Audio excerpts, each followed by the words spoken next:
आगे है summary the Robert Frost's poem Fire and Ice is a strong symbolic poem where the fire is used as the emotion of desire and ice that of hatred. ठीक है, क्या हो रहा है कि दोनों ही बहुत ही सिंबॉलिक पोयम है ये फायर और आइस जो है।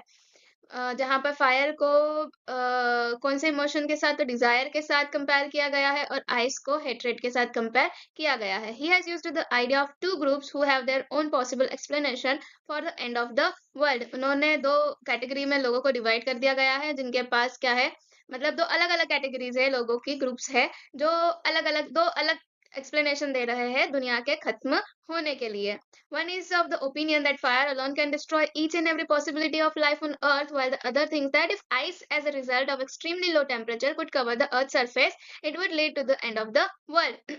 एक का क्या विचार है कि दुनिया जो है वो किससे खत्म हो जाएगी, आग से खत्म हो जाएगी, और दूसरे का क्या विचार है कि दुनिया का जो टेम्परेचर है वो इतना इतना लो हो जाएगा कि पूरी जो धरती है वो बर्फ से कवर हो जाएगी और जिससे दुनिया में रहने वाले जितने भी लिविंग थिंग्स हैं उनका खात्मा हो जाएगा। दुनिया खत्म हो ना हो, दुनिया में रहने वाले लोगों का, जीव-जंतुओं का, पौधों का, सबका खात्मा हो जाएगा। बोथ द कंपोनेंट्स, दोनों ही घटक क्या कर रहे हैं, are compared with self destructing human emotions. ये तो हम कर ही चुके हैं बात कि दोनों को डिजायर और हेट्रेड से कंपेयर किया गया है। ठीक है, the poet's original opinion is that he has been very closely associated with the fiery desires. मतलब कभी दोनों ही जो भावना है उसके साथ उनका काफी क्लोज रिलेशन रहा है, या उन्होंने देखा होगा या देखते ही होंगे लोगों के अंदर ये सारी चीजें। एंड कंसिडर्स इट कैपेबल, कि हाँ हो सकता है दोनों ही क्या हो, कैपेबल हो ये चीज करने के लिए, of bringing human beings on the verge of destruction, की अंत, मतलब इंसानों का अंत इन दोनों चीजों से हो सकता है। Thus he considers fire as more competent for destruction. तो शुरू में तो उन्होंने क्या कहा कि फायर जो है वो खत्म करने के लिए क्या है, दुनिया को खत्म करने के लिए सही है, but then he thinks that icy hatred, पर जो नफरत है वो भी क्या है, उतनी ही कैपेबल है जितनी फायर है। ठीक है, ह्यूनिंग्स ह्यूमंस की, मतलब इंसानों के खात्मे के लिए बर्फ भी उतनी ही क्या है, खतरनाक है या जितनी की आग है। दो slowly and steadily, therefore if आग क्या करेगी कि एकदम से खत्म कर देगी, पर बर्फ शायद क्या करे, स्लोली और स्टेडीली खत्म करे दुनिया को। ठीक है, एकदम से शायद खत्म ना हो, धीरे धीरे स्थायी रूप से खत्म हो। Therefore if earth was to end twice, इसीलिए वो कहते हैं कि अगर दुनिया को दो बार खत्म होना है तो आइस भी उतनी ही अच्छी है जितना कि आग है। If fire would lead to rapid destruction, ice would lead to silent damage, कि अगर आग जो है वो एकदम से खत्म कर देगी, वहीं बर्फ क्या करेगी, धीरे धीरे से डैमेज करेगी। ठीक है, शांत तरीके से डैमेज करेगी, खत्म करेगी। That's the poem very artistically underspin. वही फिर से बात आ गई कि जो कविता है वो इस आइडिया को दर्शाती है बहुत ही कलात्मक तरीके से, कि अगर हम हमारे डिजायर्स को, हम हमारी नफरत को अगर कंट्रोल में ना रखें तो वो शायद हमारे खात्मे का कारण बने। जैसे कि आप देख ही सकते हो कि लड़ाइयाँ होती है, युद्ध होती है, हम हमारे पड़ोसियों से लड़ लेते हैं कभी-कभी। मतलब मैं तो नहीं लड़ती हूँ, बाकी आस-पड़ोस में देखते हैं कि किस तरीके से वो एक-दूसरे से लड़ते हैं, छोटी-छोटी चीज़ों के लिए, "तूने मेरे घर पे कचरा फेंका, तूने इधर क्यों कचरा फेंका, ऐसा क्यों कर दिया, वैसा क्यों कर दिया।" तो ये क्या है, छोटी-छोटी सी चीज़ों में हम इतना परेशान हो जाते हैं और हमारे मतलब अड़ोस-पड़ोस के लोगों से ही हम बैर मोल ले रहे हैं। और आकांक्षा है कि अरे मतलब संतुष्टि नहीं है लाइफ में, सैटिस्फैक्शन नहीं है लोगों के, ये भी चाहिए, वो भी चाहिए। रोटी कपड़ा मकान है तो और उससे सैटिस्फाइड नहीं है लोग, तो उनको कार चाहिए, बंगला चाहिए, नौकरी चाहिए, पैसा चाहिए। तो क्या होगा इससे एक दिन, मतलब लोग अपने आप में ही खत्म हो जाएँगे। ठीक है, आ रही है बात समझ में? तो यही था सेंट्रल आइडिया इस पोएम का, फायर एंड आइस का। आई होप आप लोगों को समझ आई होगी और हेल्पफुल रही होगी आपके लिए। ठीक है? नेक्स्ट है हमारे पास फायर एंड आइस में यूज्ड थीम और लिटरेरी डिवाइसेस के बारे में हम पढ़ेंगे। तो थीम इसकी है कि fire denotes human desires like greed and lust. क्या कर रही है जो आग है वो लालच और लस्ट जो है, मतलब काम वासना की जो भावना है वो डिनोट कर रही है, और आइस क्या डिनोट कर रही है, नफरत और इंडिफरेंस, भेदभाव की जो भावना है वो शो कर रही है, वो दर्शा रही है। ठीक है, अब हम पढ़ लेते हैं फायर एंड आइस में यूज्ड लिटरेरी डिवाइसेस। तो सबसे पहले है राइमिंग स्कीम।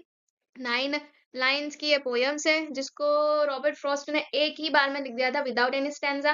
तो इसका जो राइमिंग स्कीम है वो कैसा है, A B A, B C, B C B. ठीक है, इसमें इस तरीके की राइमिंग स्कीम चल रही है इसकी। देन लिटरेरी डिवाइसेस में सबसे पहले है एजोनेंस। तो एजोनेंस क्या होता है कि it is repetition of vowel sounds in same line. The repetition is at different places in different words. मतलब कि एक ही लाइन में वोवेल साउंड्स, एक ही वोवेल साउंड्स का आना। ठीक है, एक सेम वोवेल साउंड का उसी एक ही लाइन में आना एसोनेंस कहलाता है। For example the long sound of O in hold with those, ठीक है, जैसे होल्ड हमने कहा, दोज हमने कहा, तो इसमें जो ओ का साउंड है वो डीप जा रहा है, दोनों में ही, दोनों वर्ड में ही, तो इसी को हम क्या कहते हैं। और एक ही लाइन में देख लीजिए आप, एक ही लाइन में, तो इससे हमने कहा है एसोनेंस। नेक्स्ट है एलिट्रेशन। एलिट्रेशन क्या होता है? The repetition of consonant sound at the start of two or more closely placed words, मतलब कि एक ही साथ ऐसे वर्ड्स आ रहे हो जिनका फर्स्ट लेटर क्या हो, सेम हो, और कॉन्सोनेंट हो और सेम हो। फॉर एग्जांपल जैसे फेवर, फायर, दोनों दोनों वर्ड किससे स्टार्ट हो रहे हैं? एफ से स्टार्ट हो रहे हैं, विच आर कॉन्सोनेंट, ठीक है। एंड दोनों ही क्या है, एकदम पास में है, ठीक है, आप देख ही सकते हैं, जस्ट क्लोज बाय है, एक के बाद एक ही है, तो इसको हम क्या कहते हैं? एलिट्रेशन कहते हैं। नेक्स्ट है इमेजरी। इमेजरी क्या होता है कि अगर हम क्या कर रहे हैं कि imagery is used to make readers perceive things involving their senses, ठीक है, जिसमें हम हमारे सेंसेस का इस्तेमाल कर रहे हैं, हमारे जो 5 सेंसेस है उसको हम इस्तेमाल करके कुछ कहने की कोशिश कर रहे हैं। जैसे टेस्टेड, अब आप डिजायर को टेस्ट कर सकते हो क्या? नहीं, पर आप इसका लिटरल मीनिंग समझो कि डिजायर टेस्टेड का मतलब है कि उन्होंने देखा है। सम से मतलब कुछ लोग कहते हैं, कहना हम कहाँ से कह रहे हैं, टंग से, माउथ से हमारे, तो इसमें भी क्या हो रहा है, हमारे जो सेंसेस है उसका यूज हो रहा है। नेक्स्ट है हमारे पास anaphora, the repetition of a word or expression at the start of two or more consecutive lines, मतलब कि एक ही जैसे वर्ड्स से दो लाइंस शुरू हो रही है। फॉर एग्जांपल सम से, तो ये सम से जो है फर्स्ट लाइन में भी आता है और सेकंड लाइन में भी आता है, तो दो एक जैसे वर्ड्स का इस्तेमाल दो लाइंस में, कंसेक्यूटिव लाइंस में क्या कहलाएगा? एनाफोरा कहलाएगा। नेक्स्ट है पैथेटिक फैलेसी। तो पैथेटिक फैलेसी क्या है? पर्सोनिफिकेशन ही है एक टाइप का, is to given human qualities to inanimate objects. पर पैथेटिक फैलेसी में क्या होता है कि जब हम नेचुरल एलिमेंट्स को इंसानों की टेंडेंसीज क्वालिटीज दे देते हैं तो उसको हम पैथेटिक फैलेसी कहते हैं। इंजम्पमेंट क्या होता है कि it is defined as a thought or clause that does not come to an end at line break, rather it moves over to the next line, मतलब कि आपको दिख रहा होगा दो लाइन है, ठीक है, बट क्या हुआ है कि ये एक ही लाइन है, ये टूटी नहीं है। From what I have tested of desire I hold with those who favour fire. समझ में आई बात कि दोनों को टूटना नहीं था, बट दोनों को तोड़कर अलग लाइंस बना दिया गया है, इसीलिए इसीलिए इसे कहा गया है इंजैम्पमेंट।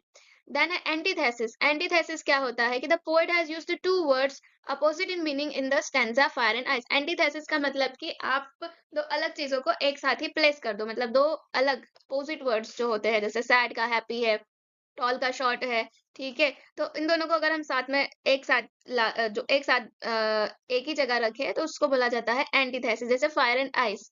आई बात समझ